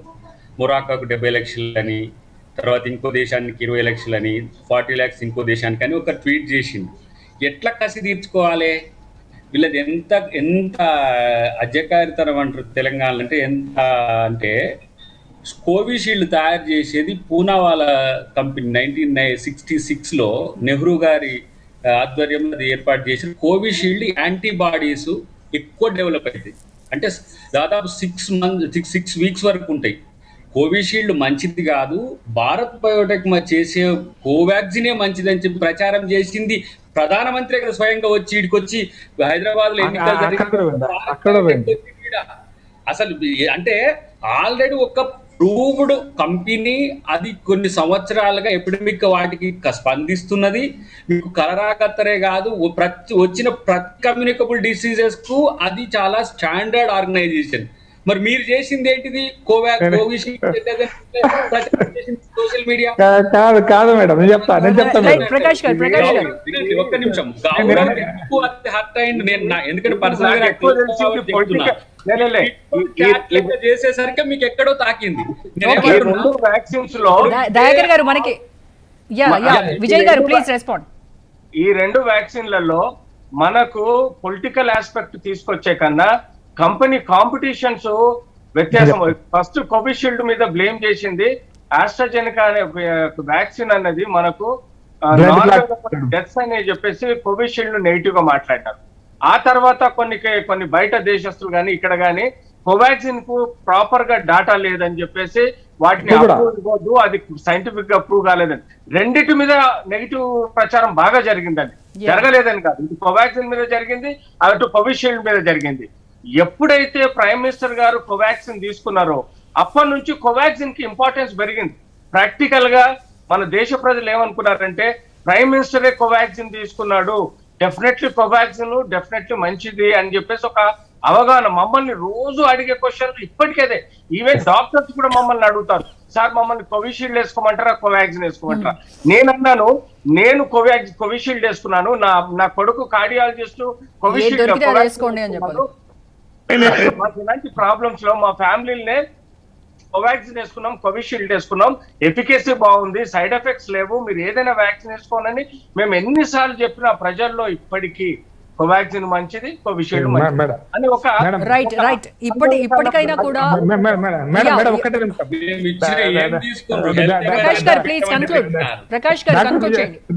డాక్టర్ విజయ్ గారు చెప్పడం, మా ఇంట్లో కూడా మా వైఫ్ కోవిషీల్డ్ తీసుకుంది మేడం. ఏం దొరికితే తీసుకోవాలి, ఏదైనా మంచిదే. అని కోవిషీల్డ్ యొక్క ప్రొటెక్షన్ టైం కూడా ఎక్కువ. నేను 2వ పాయింట్ చెప్తా. దయాకర్ అనే చెప్పినాడు ఏదో కోవిషీల్డ్ అదే మన సీరం ఇండియా పాతది అని. ఇప్పుడు కోవాక్సిన్ తయారు చేయబోతున్న కంపెనీ హాప్కిన్స్ కంపెనీ బ్రిటిష్ పెట్టింది మేడం, బ్రిటిష్ వాడు పెట్టిన. ఓకే, ఇప్పుడు